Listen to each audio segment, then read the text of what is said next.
Dude, look at the porpoises. See the porpoises? Oh, that's great signs that there's fish out here. Horrible for us. But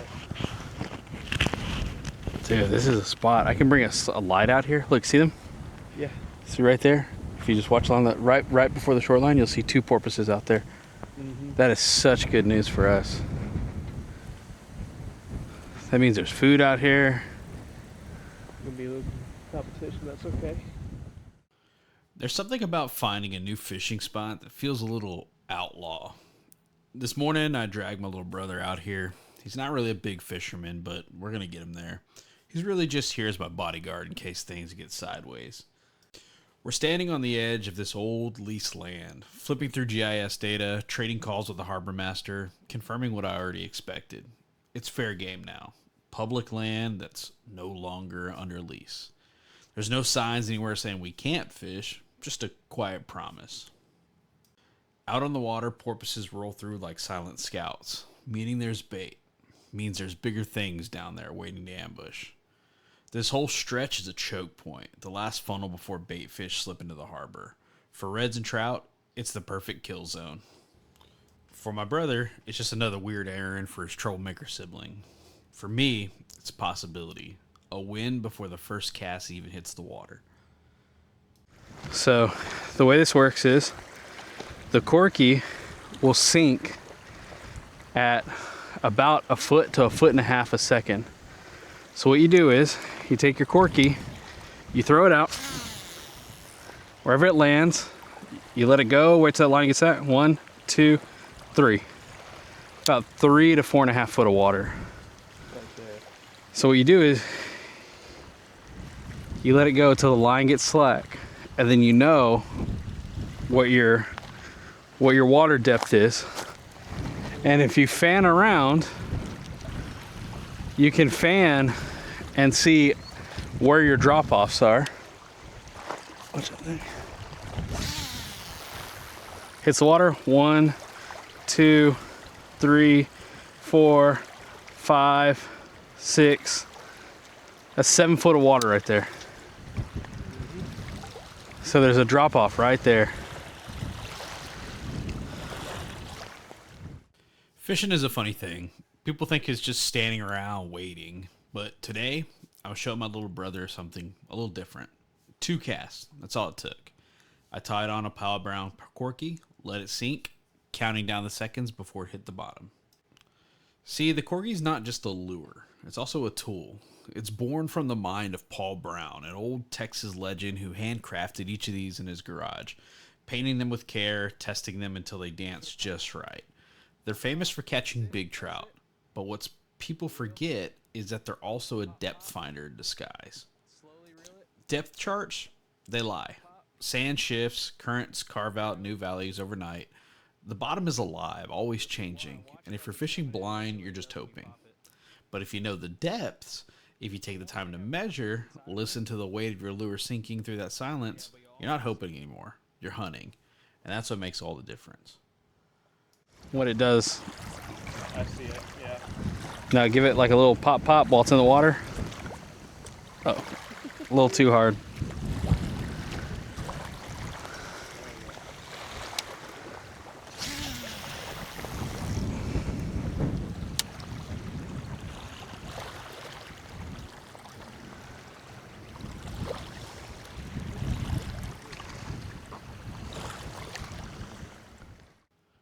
Final assessment.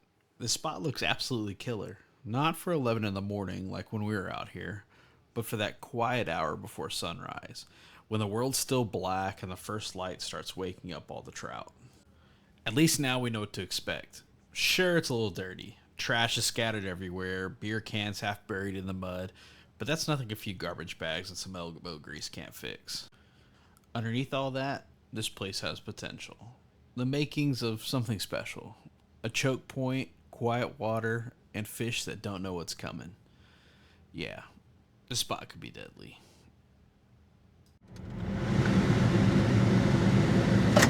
So what's cool is, like, we find this new fishing spot, right? I bet on the other side there, like if we waited out there, went around and waited to that little area, on the other side, See that little cut right there? Yeah. How about that cut is super nice. Channel. Find you some bitches. I have some waders. I actually have 2 sets of waders. If you want to step up your fishing game.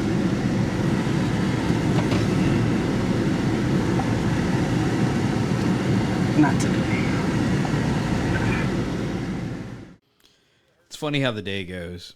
This morning we were out scouting new spots under the hot sun, chasing possibility. Now it's midnight. We've somehow convinced my little brother to come out fishing with us at the Port Lavaca pier.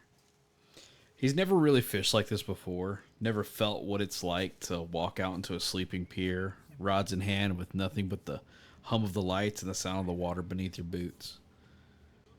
Me and Jake already have a rotation of spots lined up tonight. We're bringing him along for the haul, showing him what it's like to chase the fish in the dark, moving from light to light, hoping for that one bite that makes it all worth it. I'm hoping to put him on some trout tonight, to feel that first electric thump on the line, but that's not how fishing works. Out here, you pay your dues first, and if you're lucky, the water gives you something back.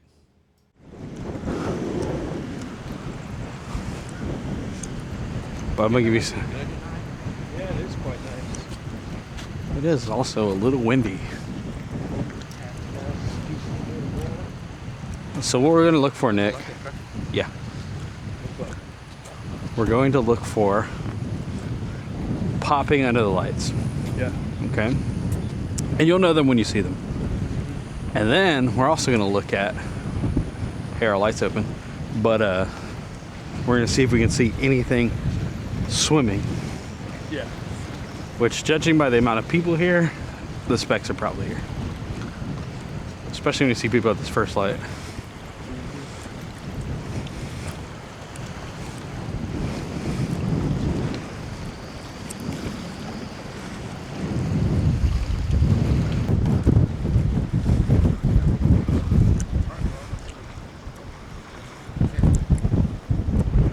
You have any luck?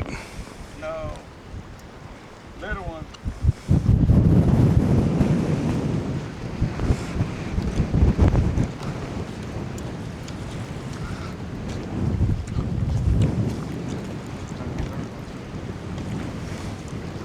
How's it going, partner? Try you out luck. Oh yeah, hopefully trout are here. Yeah.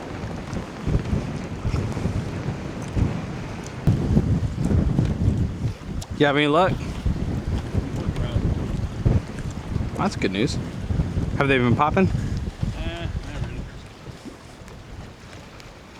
Thought about luck, bouncing it off the bottom. Gotcha.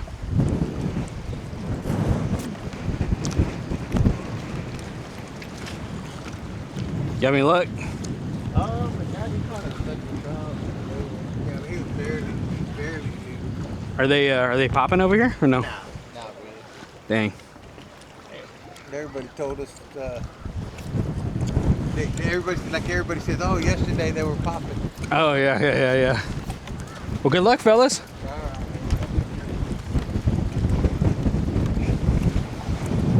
Yesterday. Wonder what time yesterday. Yeah. We were out here last night.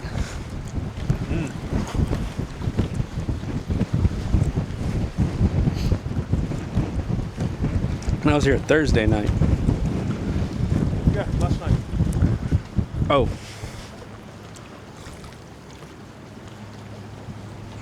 I was out here Wednesday night.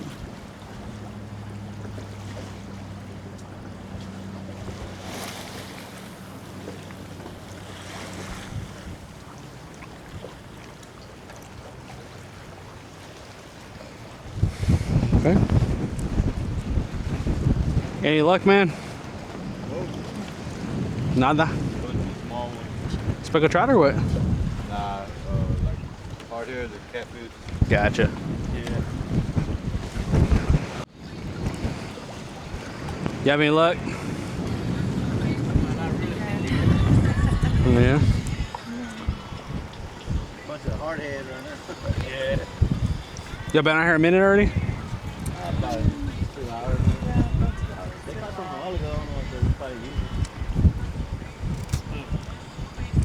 Dang. No specks popping? Dang.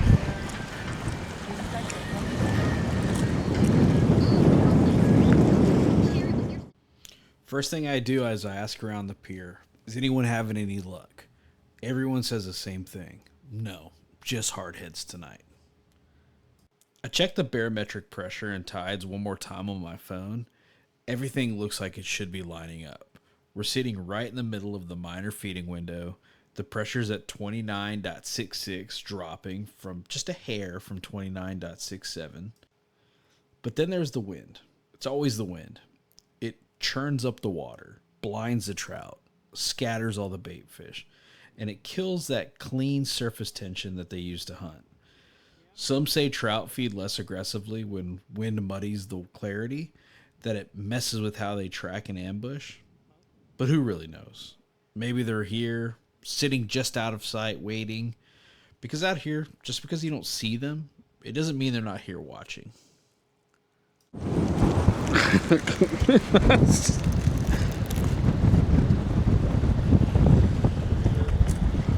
No, bro. Not at all.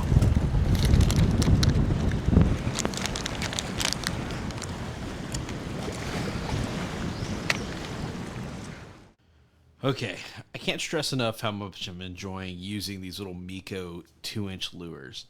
They're hand poured in Austin, Texas, and each one feels like it was made with a purpose. Their paddle tails kick and vibrate like they got batteries in them. Out here, when you're hunting trout, all you really need is a spec rig with some small 2-inch shads. That rig alone sets off instinctual strikes, and you'll see it all up and down the pier. But when you swap out those plastics for Miko lures with paddle tails, now you're adding vibration into the mix. You're not just hoping they see it, you're making sure they feel it. Combine that with the offset lures on the rig, and it's a game changer. Suddenly you're not just casting, you're actually calling them into the lure.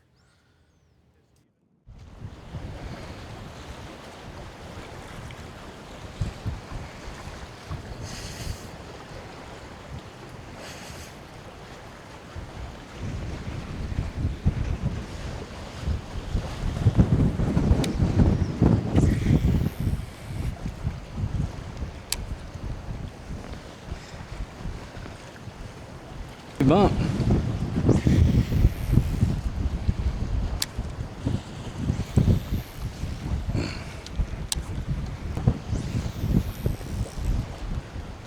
Which is good news for us.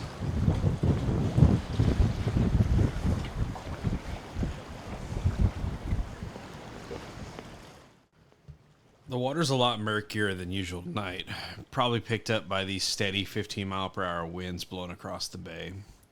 We're getting bumps left and right, little hits telling us the specks are out there and they're hungry, but that's the thing about trout.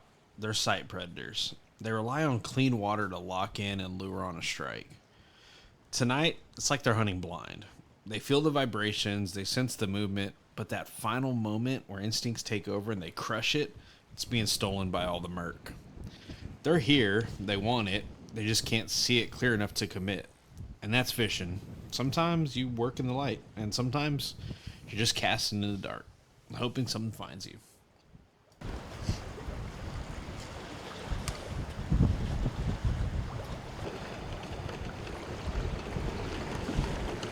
Suerte. Good luck. Appreciate you. Nothing? Just a little bullshit catfish. Oh, sorry.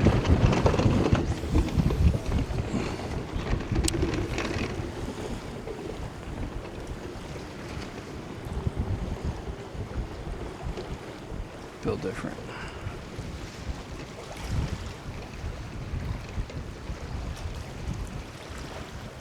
Did you see how many poles that dude had over his shoulder? He's that bullshit catfish.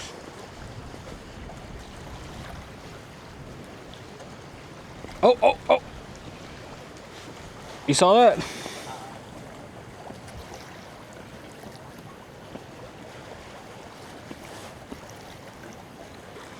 Dang, right here. A little trout. Right here at the pier. It's a good sign. It's little though. Good luck. Appreciate you, brother. What were y'all using? Live or dead? Uh-oh. Oh. We're seeing a lot of folks out here tonight. People who've been posted up on this pier for hours, and I've got enough sense to fearlessly ask how their luck's been. It's like tapping into a collective knowledge, a glimpse into what the bite's really been doing before I ever cast. It's the same answers every time. No luck here, just catfish there. But here's the thing. Now I can take their hours on this pier and make them mine. Their wasted time becomes my intel. Their proxies telling me what's working and what's not without ever knowing it.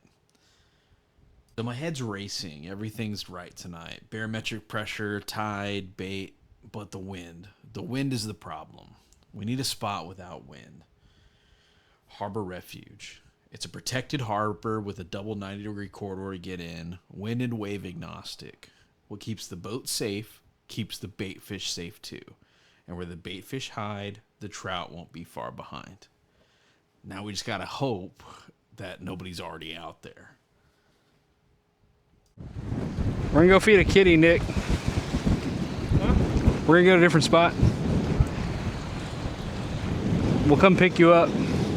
Okay. We'll come back and get you, all right?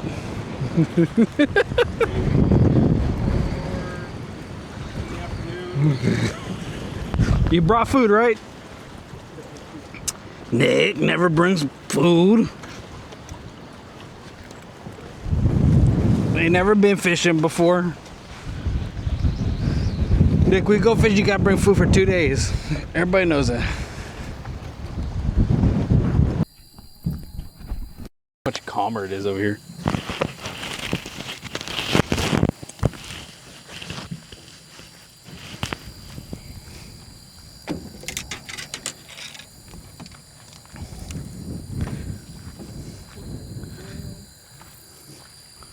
What in the world?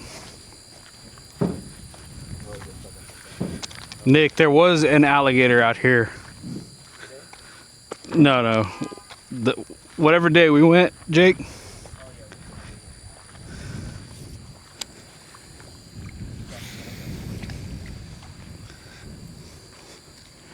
Oh, immediately backlash.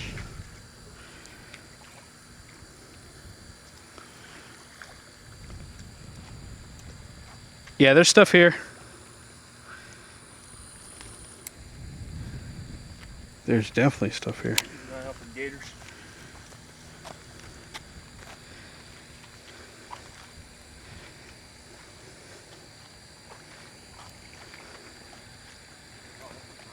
Dude, Jake.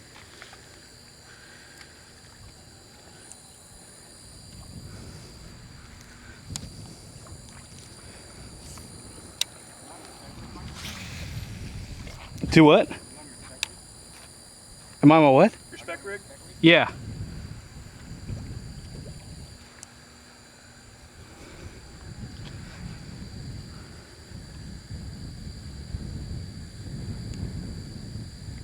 I think I'm pulling it through a bunch of mullet right now.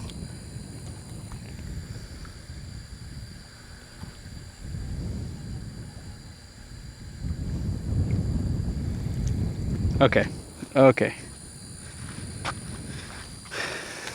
Well, this is good. This is Harbor Refuge, a harbor built for large boats. But tonight, it's calm as a duck pond. There's activity everywhere, mullets stacked on top of each other, parting and skittering across the surface as something bigger moves beneath them.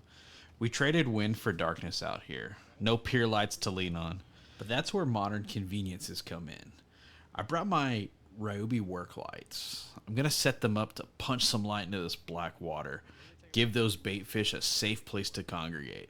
And where there's bait fish, the predator won't be far behind. They'll sit right on the edges of that glow, waiting for something foolish enough to stray too far from the shadows.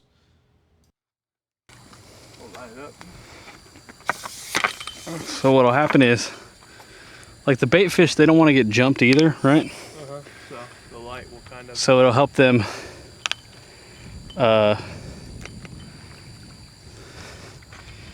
it'll help them know if something's coming, right? Yeah.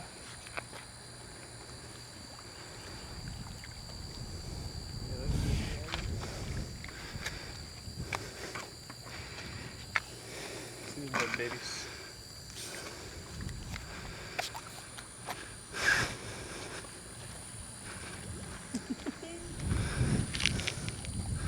Oh, hey, deep in there, right here.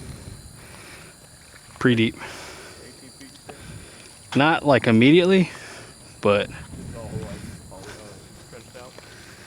it's pretty deep out there, dredged up.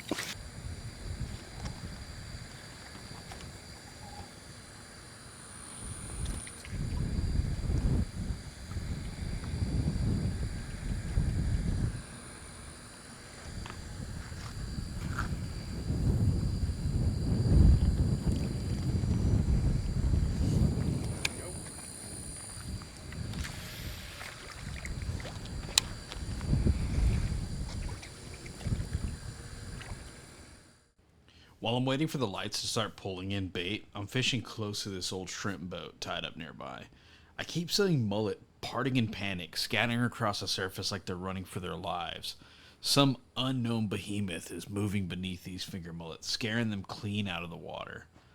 No pops, no slashes, no trout feeding frenzy, just silent, heavy movement pushing water like a submarine. My money's on a redfish, a big one too. Out here, trout will strike with finesse. Reds just bulldoze their way through, and watching these mullets scatter, it looks like something down there has absolutely no intention of being graceful.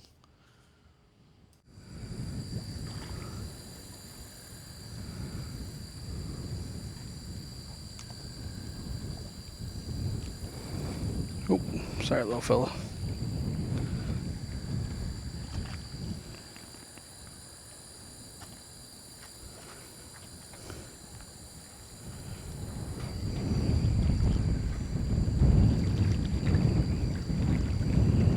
Bro, was that you, like, reeling in through all that, or? Okay. I thought they were, like, something was underneath all those bait fish.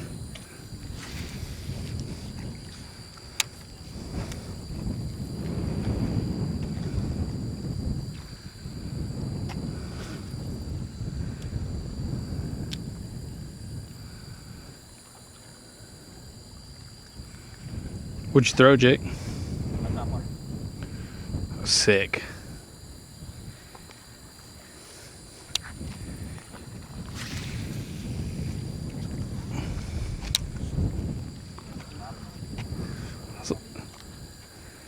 So many scared mullet running around.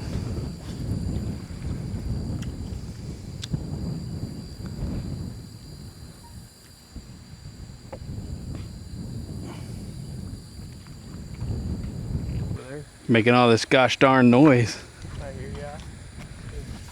It's all over.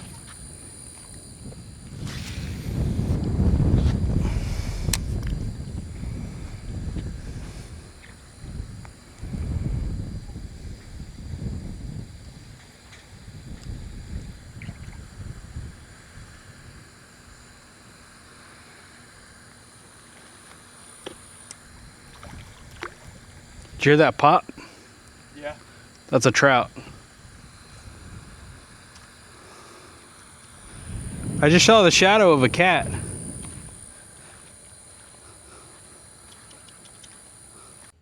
Okay, I know we're out here talking fishing, but I need to take a break from all that for a second and let you guys in on a little secret. I'm a cat dad. I see a cat out here, and I'm not letting it go hungry. Last week, we came out to this exact spot and met this little guy. Don't ask me why, but we named him Jeremiah. Just felt right at the time. We had some live croaker on us, so of course, he got to eat good that night. Full belly, tail flicking, living his best harbor cat life. Fishing's great and all, but sometimes it's the little things, like making sure Jeremiah out here gets fed. That really sticks with you. Hey, big boy.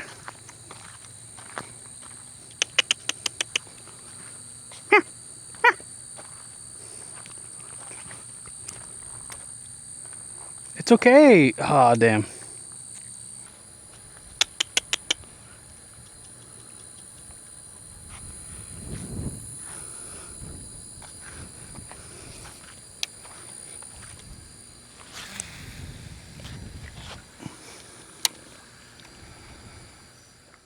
Anyway, back to the current situation. Seeing Jeremiah again tonight is the kind of motivation I needed. Got me thinking, if there's mullet thick enough out here to keep a harbor cat fed, there's mullet thick enough to fill my bucket too. So I'm pulling out the cast net. Time to catch some fresh bait.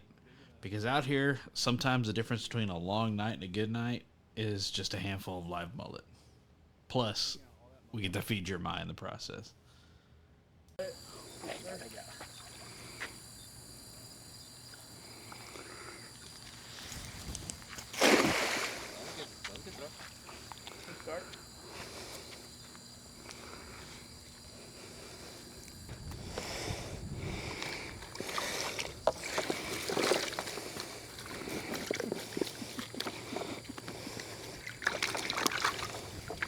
One thing was accomplished today. At least. A win is a win. Jeremiah gets fed. That was the real winner. He's the real winner tonight. The cast net's pulled into the bait bucket, aerator's humming to keep those mullet kicking. These are some big ones too, 4 to 8 inches easy. Whatever was stirring them up earlier must have been massive. Reds, maybe even a big drum cruising through. But we'll give him a shot tonight, see what answers back. And of course, the tax man get his cut. Jeremiah's out here waiting patiently, making sure he gets his share before we put these mullet to work. Jeremiah.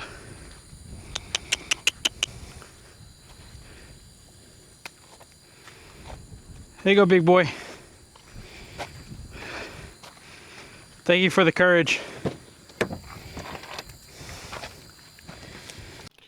Now onto a completely different style of fishing, live bait free lining. This is where we can finally let our arms rest. Lines out, just waiting for the bite. I'm a little sad I left my popping corks at home. That would have been nice to have a dinner bell ringing for whatever's lurking out here tonight. Honestly, I just didn't plan far enough ahead to think we'd be feeding strays either, but that's on me. I trust I won't make that mistake again.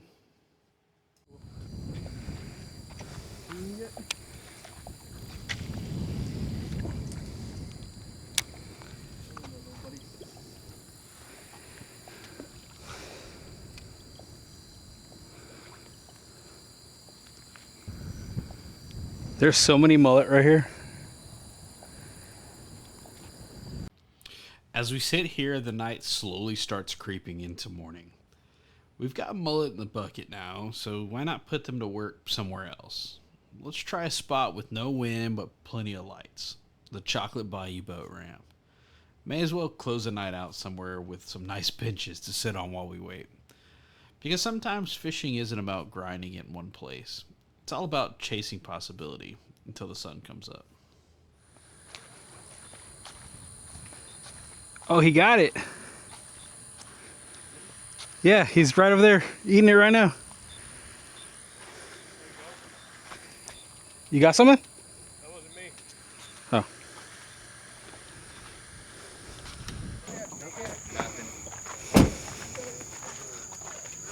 How y'all doing? Doing great. Fishing ain't great. You want some live mullet? I got cut mullet, crab, and shrimp. Ain't fishing jack shit. No shit. Damn, a whole damn boat thing. They didn't want none of them. There's something big right over here. There's gar rolling all over. That's what I was wondering if it was. Shit, last weekend, dude pulled in a 6.5 What was that popping? Did you hear that? Oh, it's a fire. Oh, that's fire. I don't know if this is... I should have pulled up an hour ago when they were popping fireworks. We came out here last night. And people were popping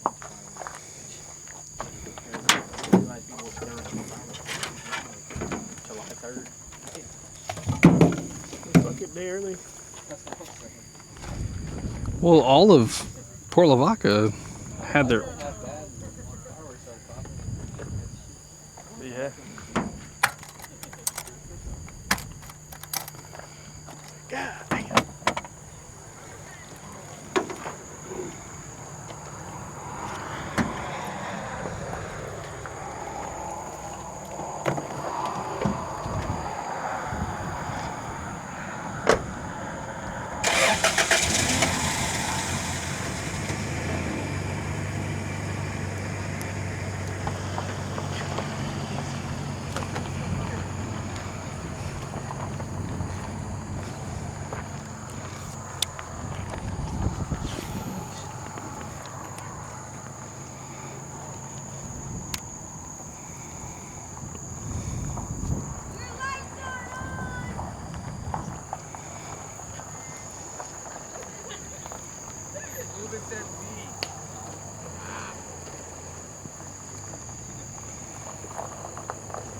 Oh yeah, it's a big old gar. Yeah.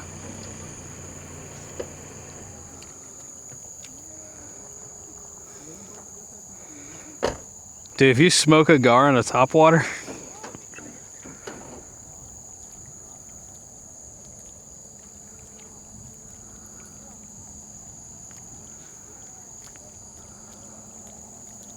See him? Right here. He's moving right to left right there. Oh, you just hit where he was. Those are either gar or redfish.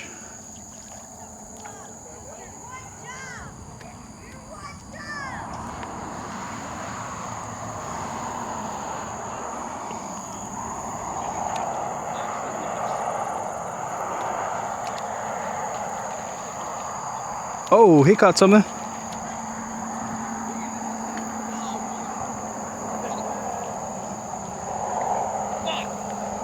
Just get by a gaff top.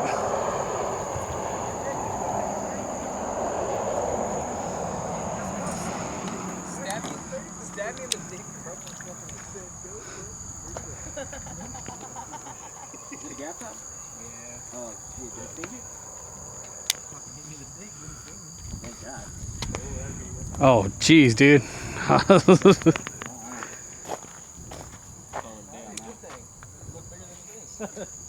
Oh, that only swell. It just hurts for a long ass time. I don't know, bro. Remember that article about getting stung by a bee? Permanently makes your dong bigger? What the fuck? Where the bees at? Yeah. We're gonna start sticking in beehives. That's what I was saying.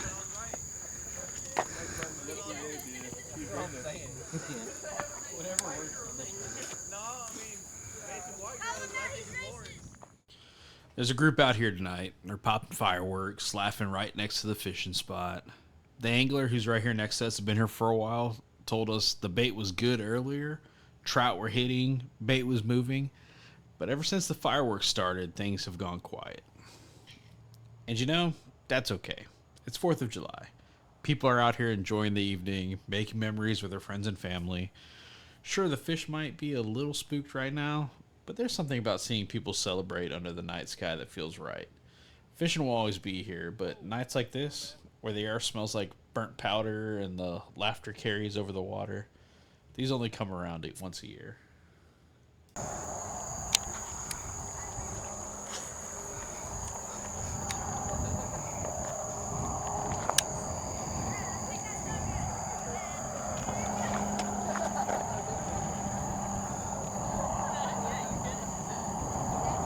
Probably like 30 yards in front of us.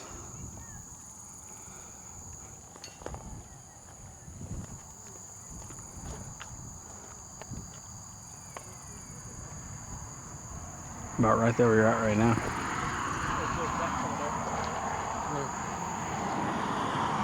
Where?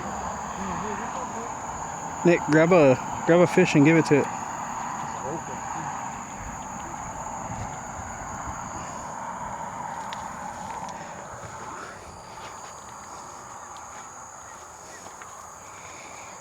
This is the whole reason we even come.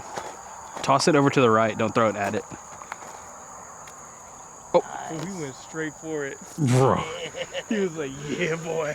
He knows. He does. He gets fed out here on fuck us. You know that. He went to the bushes, he's gone. Hell yeah. That boy said, that's you. It was alive too, it was still moving everything.